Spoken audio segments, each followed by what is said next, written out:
Hi everyone, I am Dr. Rupa, consultant osteopath. ఈ రోజు మన topic visceral osteopathy. So last time వీడియోలో అసలు ఆస్టియోపతి అంటే ఏంటి, ఆస్టియోపతిలో ఏ బ్రాంచెస్ ఉన్నాయని చెప్పుకున్నాం కదా. సో ఈ రోజు visceral osteopathy is one of the branch. So what is visceral? Visceral అంటే మన విజరా అంటే విజరా మీన్స్ ఇంటర్నల్ ఆర్గాన్స్. సో మన ఇంటర్నల్ ఆర్గాన్స్ అన్ని ఎక్కడ ఉంటాయి? మాక్సిమం మన అబ్డామినల్ లో ఉంటాయి. సో ఈ అబ్డామినల్ లో ఉన్న విజరల్ ఆర్గాన్స్ అన్ని కూడా మనకి ఎక్కడి నుంచి స్టార్ట్ అవుతాయి? రిబ్ కేజ్ నుంచి పెల్విక్ క్యావిటీ వరకు మోస్ట్ ఆఫ్ ద ఆర్గాన్స్ అన్ని ఉంటాయి. సో ఈ organs for example liver, intestines, stomach, spleen ఇవన్నీ అనమాట. ఇవన్నీ ఇంటర్నల్ ఆర్గాన్స్, ఈవెన్ ఇంక్లూడింగ్ మన ప్యాంక్రియాస్ అన్ని కలిపి. సో ఇవి ఏమవుతాయంటే for what is the main function అండి అంటే అబ్జార్ప్షన్. సో ఈ అబ్జార్ప్షన్ అనేది చాలా ఇంపార్టెంట్ అనమాట. సో ఈ అబ్జార్ప్షన్ ఎప్పుడు తగ్గే ఛాన్సెస్ ఉంటుంది అంటే ప్రతి ఆర్గాన్ కూడా ఏమవుతుందంటే స్పైన్ త్రూ లిగమెంట్స్ ద్వారా అటాచ్ అయ్యి ఉంటుంది అనమాట. అటాచ్ అయినప్పుడు కొన్ని జాయింట్ రెస్ట్రిక్షన్స్ వల్ల దాని మొబిలిటీ అనేది తగ్గుతుంది.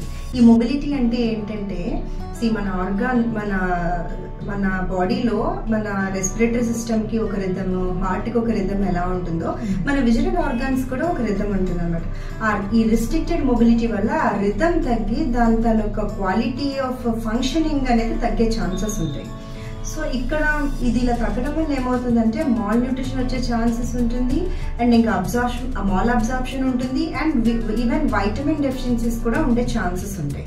సో మరి యాజ్ ఎ ఆస్టియోపతిగా మేమేం చేస్తామంటే కరెక్ట్ అసెస్మెంట్ తీసుకొని ప్రాపర్ డయాగ్నోస్ చేసి ఏదైతే రిస్ట్రిక్టెడ్ మూమెంట్ ఉందో దాన్ని ఇంప్రూవ్ చేసి దానంతట అది హీలింగ్ ఎబిలిటీ పెంచేలాగా జస్ట్ దాన్ని ఫెసిలిటేటింగ్ ద మూమెంట్ అంటే ఏంటంటే దాన్ని ఆటోమేటిక్గా అంటే మన బాడీకి it is a self healing అండి.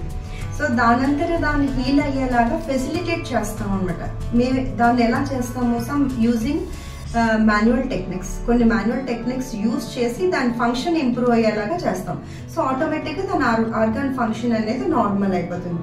దిస్ ఇస్ విజరల్ ఆస్టియోపతి అండి. Thank you so much.